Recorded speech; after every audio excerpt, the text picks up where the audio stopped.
Mégahertz. Petit podcast pour de grands effets, pourvu qu'on s'aligne et qu'on se connecte, parce qu'on est en orbite et il est important de se connecter. Mégahertz. Je m'appelle Ebi, je suis infirmière en psychiatrie et créatrice de ce podcast, Mégahertz, ou MAG dans la barre de recherche. Mégahertz parle principalement de santé et de bien-être, mais pas que.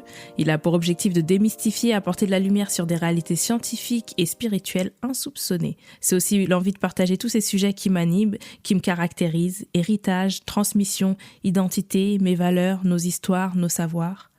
Je te laisse à souhait commenter cet épisode, liker, partager sur tes réseaux, t'abonner et mettre un max d'étoiles sur iTunes pour augmenter la visibilité. Et pour la bande-son que tu entends, elle est produite par Jordan Hipbits sur Insta. Mais pour tout savoir, faut qu'on se connecte, faut qu'on échange. Prends le temps alors. Et bien, microphone. À vos écoutes, chers électrons libres. Mégahertz est validisme. Alors, que faisons-nous? On commence pas? C'est toi qui as le bâton de parole, c'est toi qui gères, ma chère.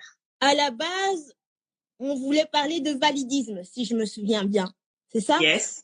Validisme, qu'est-ce que c'est? Je vais vous expliquer tout. Enfin, mon point de vue par rapport au validisme, qu'est-ce que c'est, d'où ça vient, je vous explique tout. Salut tout le monde. Salut tout le monde. Donc, en gros, le validisme, j'avais fait un épisode podcast là-dessus. Qu'on se représente au moins pour les gens, parce que tout le monde ne nous connaît pas. Il y a peut-être des gens qui sont là de ton réseau et des gens du mien. Tu parles de validisme. Moi, juste pour resituer les choses, je t'avais un peu rencontré. J'avais vu tes propos sur sous-culture où justement c'était une thématique qui était abordée. C'était hyper intéressant. Donc vous irez faire un tour à sous-culture. Et je me souviens plus du titre exactement de cet épisode. Les femmes handicapées sont-elles discriminées, je pense, si je me souviens bien. Donc, le terme était super accrocheur.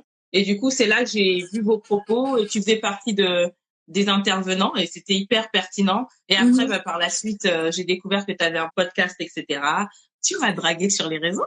Je t'ai pas dragué. Je t'ai invité à collaborer, mais je t'ai pas dragué. Hein. Non, mais c'est mon humour, c'est juste une manière de parler. Mais en tout cas, c'était très agréable. Après, j'ai découvert ce que tu faisais. Et toi, tu as déjà fait un épisode sur le validisme que vous pourrez retrouver. T'es sur quelle plateforme? Vous pouvez l'écouter sur Spotify. Je suis sur encore, mais vous pouvez l'écouter sur presque toutes les plateformes d'écoute. Hein. Spotify, Apple, peu importe. Ok. Sous quel nom? Ma différence, c'est ma force. Donc, sur toutes les plateformes. Et du coup, c'est comme ça qu'on a commencé à travailler ensemble. Et pour ceux qui me connaissent pas, moi, je suis Ebi. Je suis la créatrice d'un podcast qui s'appelle Mégahertz, MAG dans la barre de recherche ou Mégahertz sur les réseaux. MAG podcast que vous pouvez aussi retrouver sur toutes les plateformes qui parlent de santé mentale et de bien-être, mais pas que. Voilà, entre autres. Et c'est comme ça qu'on a commencé à collaborer. Juste pour recontextualiser, par exemple, moi, le validisme, ce terme-là, je l'ai découvert, j'en ai beaucoup entendu parler, mais t'as fait un épisode dessus et juste pour ceux qui connaissent pas ton travail, si tu veux bien un peu resituer ce que c'est que le validisme pour le coup. En gros, le validisme, qu'on appelle aussi le capacitisme, ce sont toutes les remarques négatives qu'on fait aux personnes à mobilité réduite ou les personnes ayant une maladie. C'est-à-dire, on les discrimine un peu. C'est une sorte de discrimination envers les personnes ayant une différence physique ou une maladie. Du coup, tu as donné la définition du validisme et pour ceux qui ont du mal à entrevoir ce que c'est, est-ce que tu pourrais juste donner un exemple? Je vais partir de mon vécu.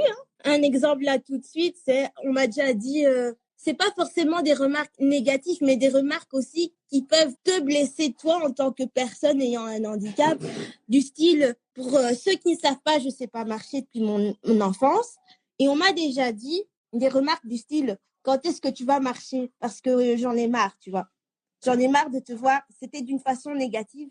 Quand est-ce que tu vas marcher pour pouvoir te débrouiller toute seule? Parce que j'en ai marre de m'occuper de toi, en gros. On m'a déjà dit ça. Et ça, c'est vrai que quand on me dit ça quand je suis petite, c'est vrai que ça déstabilise un peu. Ça déstabilise parce que le validisme, en gros, si je m'exprime bien, il n'y a plus de respect envers la personne à mobilité réduite. C'est juste que parfois, tellement on demande de l'aide, il y a des gens qui veulent bien t'aider, il y a des gens qui ne veulent pas parce qu'ils en ont marre. Ces gens-là réagissent de façon vraiment négative, c'est-à-dire qu'ils te rejettent, ils veulent pas te voir, ils se sentent supérieurs à toi alors qu'on ne devrait pas. Hein. Comme je te l'ai dit, par message, il y a une histoire de supériorité entre les deux personnes. Soit la personne qui te rejette, elle se sent supérieure et du coup, elle a l'impression que c'est le roi du monde, qu'elle peut te contrôler, etc. Alors que c'est pas le cas. Handicap ou pas, il doit y avoir une certaine forme de respect envers chacun des deux parties. Tu vois ce que je veux dire? Bien sûr que je vois ce que tu veux dire, bien sûr. Bien sûr, c'est totalement... En fait, ce que tu dis, c'est totalement normal, mais ce sont des choses qui, dans la vie du quotidien, ont tendance à glisser légèrement, en fait. C'est ça, en Oui, gros. c'est ça. C'est exactement ça. Et du coup, comme il n'y a plus de respect, on se finit par se disputer, par se dire des remarques blessantes et ça peut partir très très loin. Hein. Moi, j'ai eu des remarques par rapport à mon handicap, tellement. En fait, l'handicap, pour certaines personnes, il y a des personnes qui comprennent pas que l'handicap n'est pas un choix. C'est-à-dire que je me suis pas réveillée un matin, j'ai claqué des doigts et je veux dire, aujourd'hui, j'ai décidé de ne pas marcher. Point. Non, l'handicap, c'est venu comme ça, c'est un problème de naissance, ça va peut-être changer, ça va peut-être pas changer, mais pour l'instant, je suis là, je suis comme je suis, et voilà. Peu importe ce que les gens disent. Après, si par exemple, je respecte la personne qui est en face de moi, mais que la personne qui est en face de moi me manque de respect, la conversation s'arrête là, tu vois. En fait, il faut vraiment respecter chacun comme il est. Il faut vraiment respecter la personne qui est en face de toi. You have to respect everybody in the world. Donc, tu vois, c'est cette histoire-là. Donc, évidemment, comme je le dis toujours, si tu comprends pas ma différence, c'est que tu ne l'as pas vécu. Alors, à ce moment-là, pose des questions au lieu de m'agresser directement. C'est ça, tu vois. C'est ça qu'il faut se dire. Faut se poser des questions. Ça me dérange pas, hein, moi, qu'on me pose des questions sur mon histoire, sur comment je le vis, etc.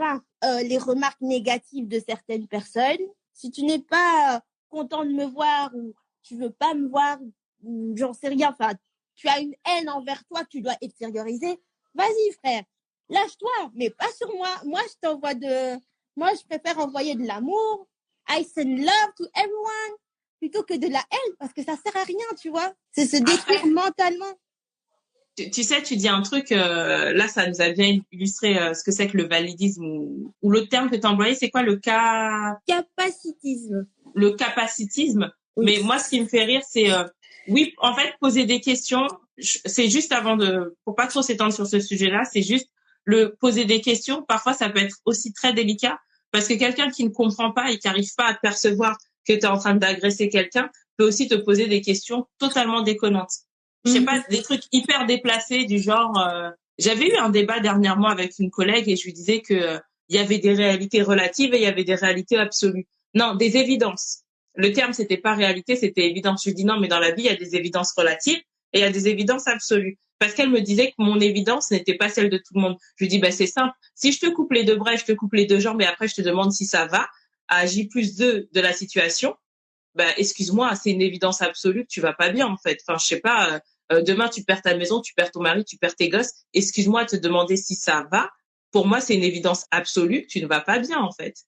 Moi, je suis d'accord pour poser des questions. Faut-il encore que tu réfléchisses un minimum avant de poser la question? Il y a des questions qui se posent pas plus que ça, en fait. Mais je vois très bien ce qu'il en est. Ça dépend. C'est vrai que quelqu'un qui vient d'avoir un accident, tu vas pas lui poser 1000 questions non plus. La personne en question a besoin de digérer son accident, de digérer ce qui s'est passé. Il a peut-être perdu une jambe.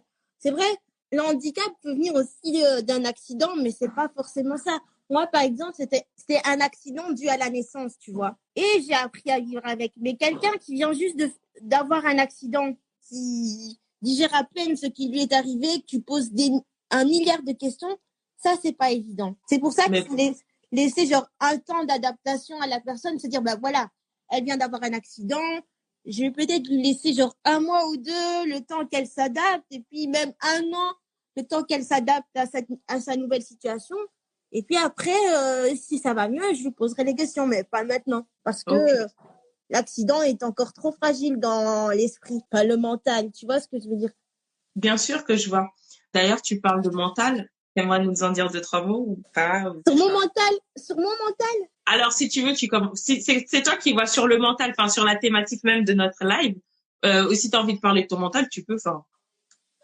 Donc, en gros, je vais refaire un parallèle avec la thématique, le validisme, justement, pas les discriminations envers les personnes à mobilité réduite. au niveau mental, ça, moi, c'est vrai que ça m'a beaucoup affectée. Certaines remarques m'ont beaucoup affectée parce que soit dans ma tête, j'avais l'impression que c'était ma faute. Que c'était ma faute si j'étais comme ça. Tu vois ce que je veux dire? Ouais. Et donc, dû à ces sujets-là, ça amène à de la dépression.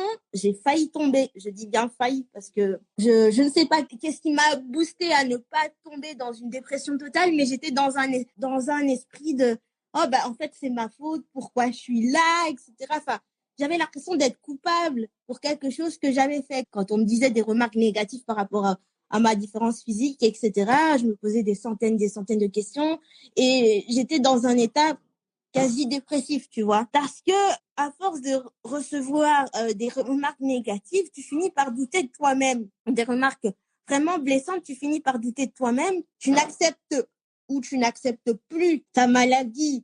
Tu la rejettes tellement que ça te fait souffrir. Tu aimerais être normal, entre guillemets, être comme les autres. Mais au fond, être normal, c'est ennuyeux. Donc, j'ai une différence, oui, que j'aborde fièrement aujourd'hui, mais ça m'a pris des années pour l'accepter. Ça m'a pris des années pour me dire, écoute, maintenant, meuf, tu vas passer au-dessus des remarques des autres, tu vas prendre ta vie en main. Ça m'a pris 4 ans pour me dire, tu vas prendre ta vie en main, tu vas faire ce qui te fait plaisir et voilà, tu vas vivre ta vie, peu importe. Là, c'est un rapide extrait de l'épisode de Sous-Culture, Femmes noires et handicapées, une double punition. J'ai concentré la majorité de l'interview sur Yofine, puisque c'est elle qui nous intéresse, parce que je trouvais ça assez pertinent avec l'épisode. Pour tout le reste, je vous invite à aller cliquer sur la page YouTube de Sous-Culture. Ils ont aussi un Insta. Le petit média belge est assez intéressant, ma foi, donc n'hésitez pas à aller y faire un tour. Je m'appelle Yofine, j'ai 20 ans. Je suis une infirmité motrice cérébrale, donc je ne sais pas marcher. Les personnes handicapées sont malheureux. Pour moi, ça dépend comment tu le vis et comment tu l'acceptes aussi. Il y a eu une période où je l'acceptais pas du tout, du coup j'étais moins souriante, j'aimais pas aller chez les gens, j'étais moins communicative quoi, j'étais pas dans mes baskets et là oui, j'ai une phase dépressive, enfin j'étais triste, mais maintenant que je l'accepte plus ou moins, enfin je connais mes forces, mes valeurs, et tout va mieux quoi, mais après chacun le vit différemment encore une fois. J'ai jamais regretté de vie avant parce que c'était comme ça depuis le départ. Les médecins le savaient, les kinés le savaient, je le savais pas tout de suite. 7-8 ans, tu t'en rends pas vraiment compte. T'es encore enfant, t'es dans l'inconscience totale, t'as envie de vivre avec les autres, mais c'est vers l'adolescence, plus ou moins vers 11-12 ans, que j'ai commencé à comprendre que, ok, là, ça y est, t'es différente, tu vas devoir faire les choses différemment, un parcours différent, mais tu vas y arriver, tu vois. Moi, ça m'a plus blessée parce que j'étais plus jeune. Surtout, c'était venant des profs que ça m'a vraiment blessée. Et j'étais pas armée, en fait, je pense. J'étais pas assez armée. Aujourd'hui, qu'on m'insulte, qu'on me dise pas crever, des trucs comme ça, je m'en fous. Je sais qui je suis, je connais mon parcours et voilà, c'est le plus important. Des haters comme on appelle aujourd'hui, je leur envoie du love. Dans une société où on nous juge constamment sur notre apparence, comme je le disais, sur le fait qu'on soit pas comme il faut. Et du coup, je sortais pas de chez moi, j'étais pas bien, j'étais presque dépressive. À force d'en parler, encore une fois, avec des personnes, genre mes parents, plus j'en parlais avec mes parents, plus je me sentais mieux. Plus j'avais envie de découvrir d'autres choses et de sortir dehors. Et là, l'attitude, la confiance en soi commence à démarrer. Tu souris aux gens, les gens te sourient et voilà. Non, je veux dire, comme tu défiles, ça aide aussi, non? J'avoue. Le fait d'être femme noire et handicapée, est-ce que ça rajoute ou est-ce que ça... Oui, c'est une double punition, comme on disait avant. C'est une double difficulté. C'est plusieurs combats qu'on essaie de mener tous les jours. Est-ce que le fait d'être dans la communauté noire, afro, n'est pas des fois plus difficile de dire qu'on a mal, qu'on a du mal à s'adapter, qu'on est fatigué par notre handicap ou par nos douleurs du quotidien? Je pense que oui. Je sais pas, mais moi je le ressens comme ça. J'ai plus du mal à dire « Oh, aujourd'hui je suis pas bien, pas envie de parler », parce que y a ce côté, mais tu dois être la femme forte, la femme noire égale la femme forte. Voilà, ouais. Et du coup, on n'a pas le droit de ressentir de la tristesse en fait. Ouais. Si c'est de la tristesse, elle va forcément entrer en dépression. Si c'est de la joie, il faut qu'elle soit forte. Il y a ce casque, cette étiquette qui nous colle à la peau. Toujours souriante, toujours entre guillemets parfaite. En espérant t'avoir fait vibrer un peu, n'hésite pas à commenter, liker, partager, t'abonner, à mettre un max d'étoiles sur iTunes pour faire décoller Megahertz, que tu peux aussi retrouver d'ailleurs sur MAZ Podcast. Production du jingle Jordan Hip Beats. C'était Abby au microphone. À très vite sur les ondes.